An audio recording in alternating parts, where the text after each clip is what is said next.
The United Nations Refugee Agency, or UNHCR, works to protect and support refugees. Africa currently has close to 3 million refugees, including those needing assistance in the Horn of Africa, seeking help at places like the Dadaab camps in Kenya.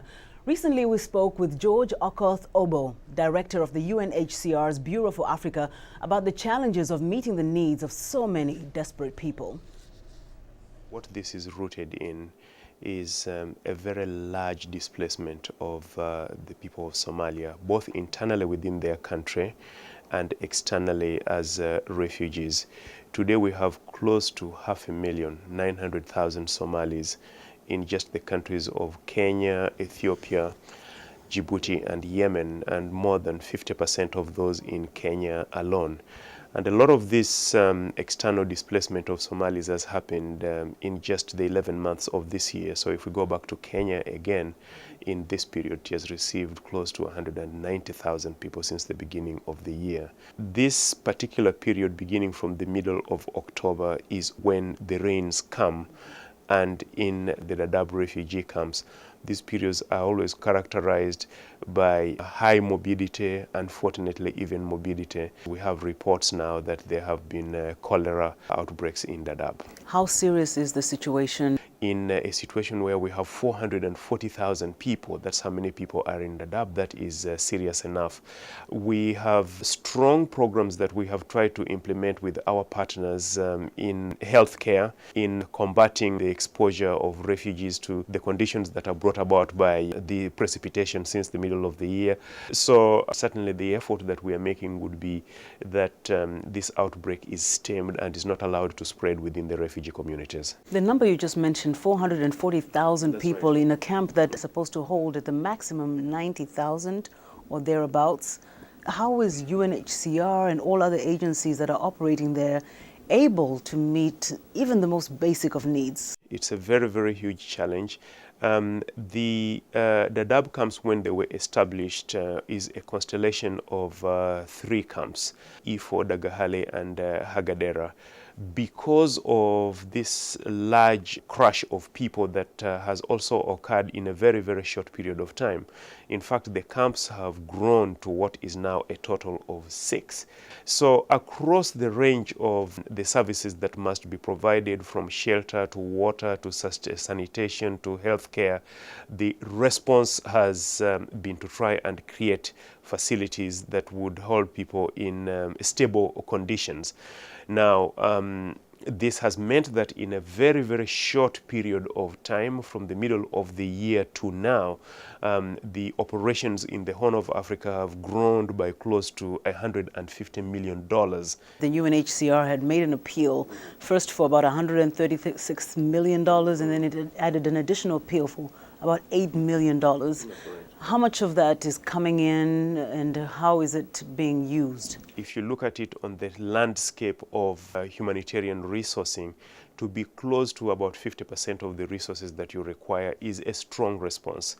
But as the income comes in, it is also absorbed very, very quickly. So we continue to be in this place where, while acknowledging that the support that we receive is strong, we need more, and we need it also very rapidly. You mentioned other challenges outside finances. What are those challenges? One of the key ones has to be security, in particularly the Dadaab operation. In September this year, a humanitarian worker was abducted, followed a few weeks later with the abduction of 2 humanitarian workers.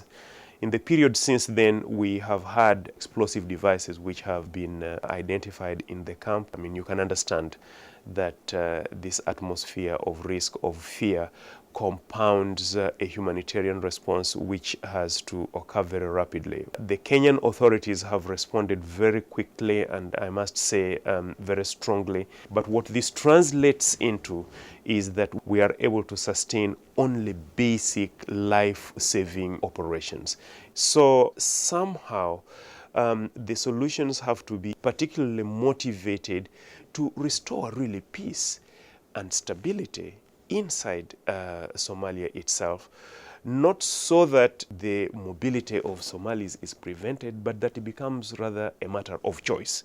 As a humanitarian agency, though, that is bearing the brunt of the political ramifications of what is going on in these countries, How do you now exert some level of pressure on the international community maybe, or the Somali government, to start trying to really rectify the problem? You are quite correct that there are others who are visited with this responsibility to try and engineer the solutions on the political level, to try and work in creating a security within Somalia itself. We recognize that that is a responsibility that extends beyond that of a humanitarian agency like ourselves. But if some of what we do in that respect in illuminating the condition of the survivors and the victims of these dysfunctions on the political level, then that is the limited contribution that we are able to bring. The Horn of Africa situation is just one area where refugees' situation seems to be rampant. But UNHCR also has obligations for refugees outside the Horn of Africa. That's true. How is UNHCR still able to meet those needs? We have 2.6 million refugees on the continent today. I think it is important to mention that the continent also has 12 million internally displaced persons who continue to need a response of a protection nature, of an assistance nature. In each of those, we are able to do some things relatively well, but in others, I think the gaps are also clear to see. Any final words that you feel could help influence response, reaction to these ongoing refugee crises, especially in Africa?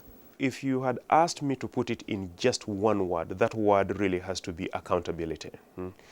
Because our conversation right now is really about the consequences of where accountability has failed. Accountability in governance, accountability in ensuring that people's rights are delivered on, are respected, accountability in ensuring that people have safety and security at home.